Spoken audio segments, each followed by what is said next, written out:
दूसरी जात में विवाह करना गलत क्यों है? देखिए, जात पात जो है वो भगवान ने नहीं बनाई, सत्य है। पर वेद में लिखा है ब्राह्मणोस्य मुखमासीत्।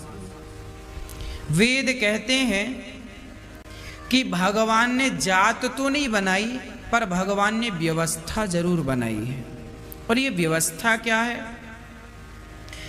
ब्राह्मण, क्षत्रिय, वैश्य और शूद्र, ये एक व्यवस्था है।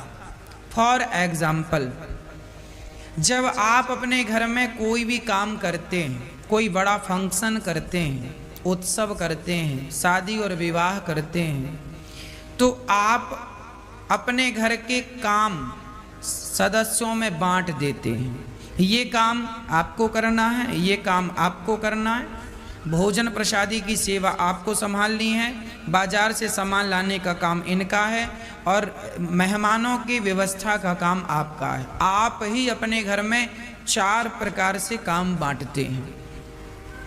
उसी प्रकार जब परमात्मा ने ये सृष्टि रची तो भगवान ने भी काम बांटा। कैसे काम बांटा? ज्ञान, भाई देखो, ज्ञान के बिना काम कैसे बनेगा? आपका भी तो कोई मार्गदर्शन करने वाला होना चाहिए ना। आप कभी उदास हो गए, भाई किसी के घर में कोई मर जाता है तो लोग रोते हैं मर गया, तो उसे समझाने वाला कोई तो होना चाहिए ना, मोटिवेशन। हाँ, उसका हृदय बहुत जोर जोर से धड़क रहा है, कोई अपने ज्ञान की एनर्जी से उसकी धड़कन सामान्य कर दे तो बुराई क्या है?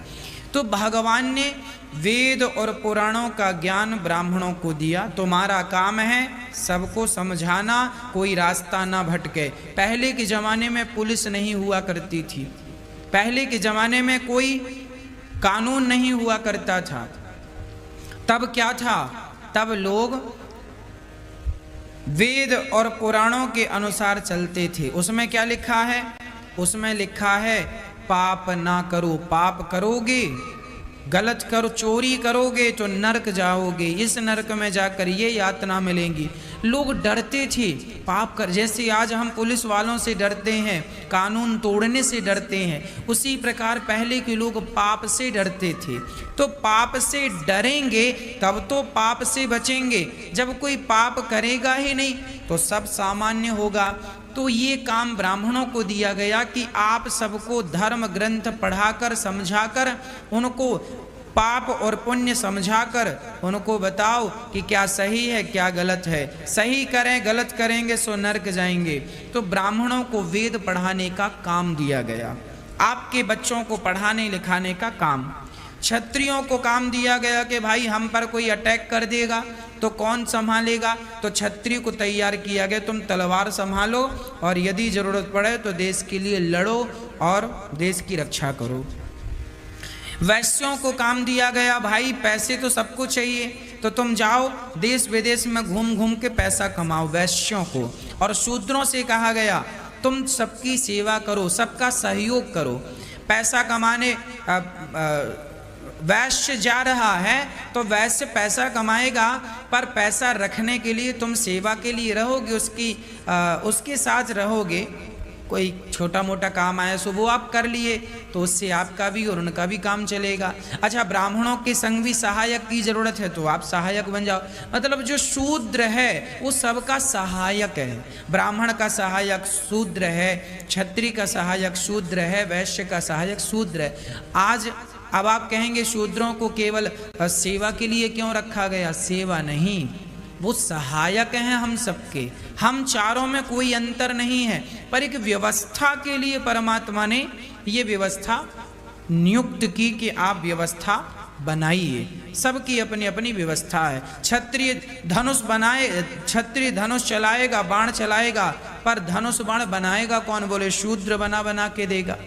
ये व्यवस्थाएं हैं, है ना भाई। गाय हमने पाली और गाय की अचानक मृत्यु हो गई, तो अब गाय, मरी हुई गाय को लेकर कौन जाए? तो व्यवस्था बनाई शूद्रों में एक जाति को नियुक्त, चलो भाई तुम्हारा एक काम है, ये मरी हुई गाय है, मरी हुई बकरी है, मरा हुआ कुत्ता है, मरा हुआ ये है, ये उठाकर आप ले जाओ और इसका चमड़ा निकाल करके आप अपना उपयोग कर लो, अपना गुजारा इसी से करो। हाँ, देखिए ये व्यवस्थाएं बनती चली गई।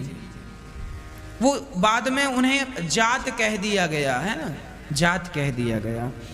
अब रही बात कि दूसरी जात में विवाह क्यों नहीं करते। देखिए ऐसा है कि ब्राह्मण आज भी डॉक्टर लड़का है, लड़का यदि डॉक्टर है, प्रोफेशनल डॉक्टर है, तो डॉक्टर लड़का यही चाहेगा कि मुझे लड़की भी डॉक्टरी ही मिले, क्योंकि वो उनकी लाइन ना मैच करती है, एक दूसरे की फीलिंग को समझते हैं। अच्छा, जो एडवोकेट है, लड़का एडवोकेट है, तो वो यही चाहेगा कि मेरी पत्नी भी एडवोकेट हो। लड़का जज है तो वो भी चाहेगा मेरी पत्नी कोई जज हो। यदि लड़का कलेक्टर है तो वो लड़की भी यही चाहेगी कि मुझे कोई कलेक्टर मिले। मतलब यह हुआ बेटा कि आज भी हम देखते हैं डॉक्टर लड़का भले ना मिले उसे डॉक्टर लड़की, पर वो चाहता तो यही है ना कि हमें डॉक्टर लड़की ही मिले, एडवोकेट लड़की और एक एडवोकेट लड़का, जो जिस फील्ड में वो उसी लाइन का चाहता है। तो इससे क्या होता है, उसकी फीलिंग वो समझती है, डॉक्टर की फीलिंग डॉक्टर समझेगा, एडवोकेट की फीलिंग एडवोकेट समझेगा, जज की फीलिंग जज समझेगा, जो भी फील्ड है अपने। व्यापारी व्यक्ति व्यापारी है तो वो व्यापारी की लड़की से विवाह करना चाहेगा। तो ये व्यवस्थाएं बनती आई। उसी प्रकार ये होता चलाया कि फिर ब्राह्मण ब्राह्मणों के संग विवाह करने लगे, क्षत्रिय क्षत्रियों के संग, वैश्य वैश्य के संग, शूद्र शूद्र के संग, ये एक व्यवस्था बनी आई।